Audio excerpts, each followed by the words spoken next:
장에 관련된 얘기? 그거 보세요. 하시잖아요. 하세요. 10분 드리세요. 10분 하세요. 예. 오늘 여러 주제로 사실로 많은 공직자들이 참석해 있게 붙잡게 해서 제가 여당 일원으로 죄송하고 다만 제가 이야기를 안 하려고 했던 것은 오늘 시간을 좀 단축해서 지금 여러 논의가 많이 논의됐기 때문에 세종시에 근무하시는 분들 해서 좀 일찍 가실 수 있도록 하려고 했던 것이고요. 다만 하나 길게 부인하지는 않겠습니다. 우리 당의 미디어 특위에 대한 자료 이런 부분은 내일 미디어 특위에서 반박할 것이라는 걸 말씀드립니다. 아닙니다. 내일부터 시작할게요. 지금 시간은 뭐 그러네. 저 방심이 감사실장 앞으로 나오시죠.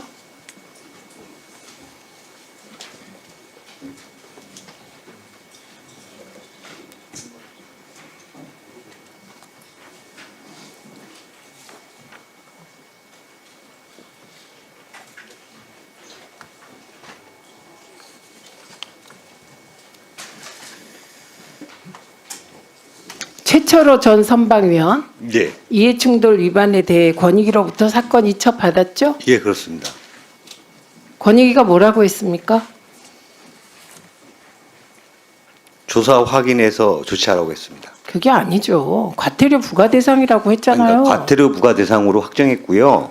네, 근데 왜 무슨 조사? 그러니까 그 안에 과태료 부과 대상이라고 이해충돌 방지법을 위반했다. 그래서 방심위로 이첩했죠? 이첩하면서 조사 확인을 거쳐서 조치하라라고 해서 조사 확인하고 조치했습니다. 어떻게 하셨어요? 과태료 부과했습니다. 과태료를 관할 지방 법원에 통보했습니다. 법원에 통보했죠? 예, 그렇습니다. 정민영 위원 건이요. 예, 예, 이분도 똑같은 상황이었죠. 권익위가 과태료 부과 대상이라고 판단하고 사건을 방심위로 이첩했죠. 예, 그렇습니다. 예, 근데 그분은 어떻게 됐습니까? 방심위 자체 조사를 하려고 하는데 권익위 발표 3시간 만에 인도네시아 순방 중이던 윤석열 피소투인이 정민영 위원을 해촉했죠? 그건 제가 예, 말씀하십시오. 해촉했죠? 해촉한 걸로 알고 있습니다. 네. 최철호 위원장은 누가 임명합니까? 선거방송심의위원회 관련해서는 위원장이 최종적으로 선거방송 방심위원장. 예, 그렇습니다. 그럼 이런 자가 시청자 재단 이사장으로 있잖아요. 그죠? 예. 지금 이건 누가 임명합니까? 시청자 재단 이사장. 누가 임명합니까? 모르시죠? 예, 그렇습니다. 진짜 몰라요?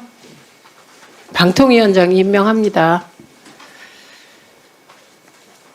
이분은 선방위원 할 때부터 무리를 매우 빚어서 들어가셔도 됩니다. 김건희를 평범한 가정주부 이렇게 옹호해서 우리는 그 공으로 시청자 대단 이사장으로 임명된 게 아니냐 의혹을 가지고 있습니다. 이분 방심위가 과태료 처분을 확정해서 법원에 통보까지 했는데 이진숙 위원장 그냥 그 자리에 둡니까? 둡니까? 현재 규정으로는 저희가 조치를 할 이유가 없어서 만약에 할 조치가 판단이 된다면 거기에 맞게 조치하겠습니다. 무슨 조치요? 법원에서 과태료 처분 법원이 확정하면 법원에 통보했다는데요. 과태료 처분을 해달라고 방심위가 과태료를 가지고 저희가 시청자 미디어 재단 이사장에 너그러우시네요. 대해서 어떤 조치를 할 수 있는지 확인해 저희가 보시겠습니까? 검토해보겠습니다. 네, 참고 자료로 윤석열 피소추인은 정민영 위원에 대해서 과태료 처분을 빌미로 해외 순방 중에 아주 급하게 해촉했습니다. 참고하십시오. 그리고 확인하십시오. 위원장실. 이후.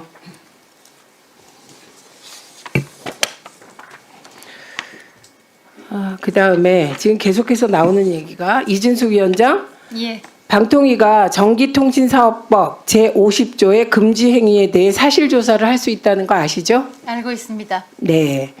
금지 행위의 유형은 어떻게 정합니까? 아까 그 퍼스트 모바일 관련해서 약관하고 다르거나 아니 그냥 금지 행위의 유형은 시행령으로 정하죠. 그렇습니다. 네. 근데 퍼스트 모바일의 경우 저는 매우 해괴한 영업 행위를 한다고 생각합니다. 그래서 그 영업 행위에 대해서 방통위가 금지 행위에 대해 사실 조사를 할 수 있습니다. 네, 할 수 있습니다. 그게 있다는 자료 주는 걸 거예요. 예, 그러면 이건 금지 행위 5의 2에 해당합니다. 이용자에게 중요한 사항을 설명 또는 고지하지 않거나 거짓으로 설명 또는 고지하는 행위로 판단할 수 있습니다. 그리고 이 행위 쭉 나열된 거에 가항이 바로 퍼스트 모바일에 해당됩니다. 이거는 아마도 실무자들이 곧 보고하세요. 구체적으로 좀 위원장 그렇게 모시지 말고. 근데 정광훈 목사 측이 얘기하는 퍼스트 모바일 가입 등 6대 조건 중에 가장 황당한 게 뭔지 아십니까? 그 6대 조건 아시죠? 여기 띄워져 있네요. 네, 쭉 나와 있습니다. 이거 아까 김현 의원도 하고 다 했는데요. 마지막에 보면 제3국민연금 월 100만 원을 제공한다 이렇게 되어 있습니다.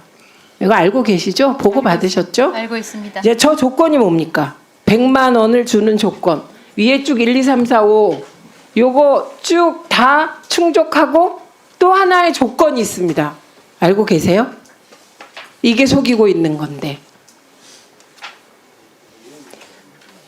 이 퍼스트 모바일 가입자가 1,000만 명을 달성할 경우 월 100만 원의 종신연금을 지급한다는 겁니다. 이게 가능합니까? 1,000만 명 달성하는 게 가능합니까? 그냥 그거만 답해 보세요. 가능합니까? 현재까지는 3만여 명 가입으로 알고 있습니다. 아, 그거보다 앞으로 노력하면 뭐 될 수 있어요? 1,000만 명? 지금 알뜰폰 전체 가입자가 몇 명입니까?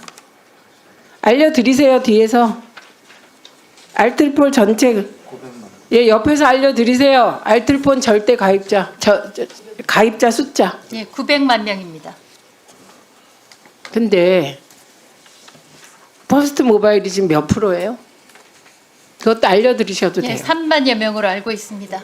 그러니까 그 프로테이지가 정말 미미하죠. 불가능합니다. 그래서 사실조사 하셔야 됩니다. 이게 방통위에 해당 사항 없음이 아니고 해당 사항 있습니다. 이걸 알려드린 겁니다. 그 내일 보고 좀 꼼꼼하게 드리고요. 방통위 사무처장님, 네, 꼼꼼하게 보고 드리시고 그리고 사실조사 해 보십시오. 이게 방통위의 존재 이유입니다. 예. 현재까지 사실 확인을 했는데 만약에 추가 사실이 확인되면 거기에 따라서 조치하겠습니다. 추가 사실 현재까지 뭐 확인했는지 보고 좀 받아보세요. 네, 저희 의원실에 보고 좀 해주세요. 네, 저희 보고 받은 바가 없습니다. 그다음에 지금 계속 나오는 2025년 1월 8일 이재명 대표 외신 기자 간담회와 관련하여 팩트 체크하겠습니다. 첫째, 비밀회동 아닙니다. 정기적인 외신 기자 간담회였습니다. 이 간담회는 공식적인 행사였으며 일본, 미국, 영국 등 25명의 외신 기자가 참석했습니다. 중국 언론사는 노종면 의원 말씀하신 대로 단 3곳. 두 번째, 대규모 전쟁으로 인간 개체수 줄인다 발언? 이런 발언 없었습니다. 세 번째, 김영란법 위반? 아닙니다. 정치인과 외신 기자 간의 정상적인 취재 활동이고 금품이나 부정 청탁이 오간 정황이 없습니다. 단순한 식사 제공은 김영란법 위반이 아닙니다. 네 번째, 기자 브로커 주장? 이거 정말 근거 없는 겁니다. 그리고 그것이 보수 언론이더군요. 터무니없는 겁니다. 간담회는 민주당이 직접 주최합니다. 그러면 외신 기자들이 옵니다.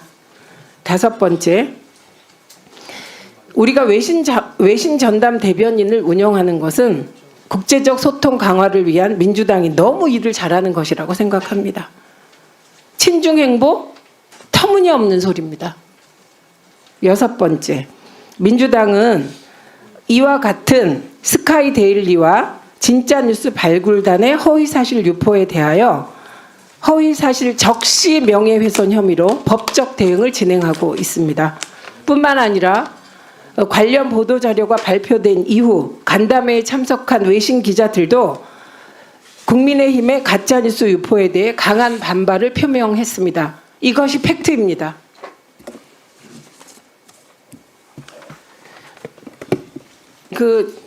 정리하면서 류일임 위원장은 어디 계십니까? 이 순간?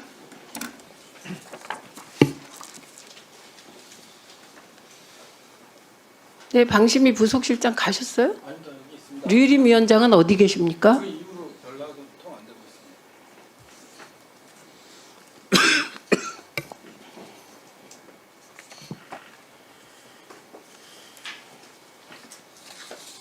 지금 부속실장이 그런 답변하면서도 자괴감 느껴지시지 않습니까? 지금 직원들은 이 방심위에 와서 온갖 화살을 맞으면서 방탄하는데 소재 파악이 안 된다니요. 국가기관의 위원장이. 이게 있을 수 있는 일인가요?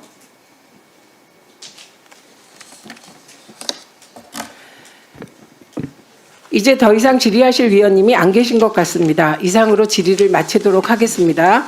오늘 최수진 위원, 정동영 위원, 최민희 위원이 서면 질의를 해주셨습니다. 과학기술정보통신부, 방송통신위원회 등은 7일 이내에 서면 질의에 대한 답변서를 제출해 주시기 바랍니다.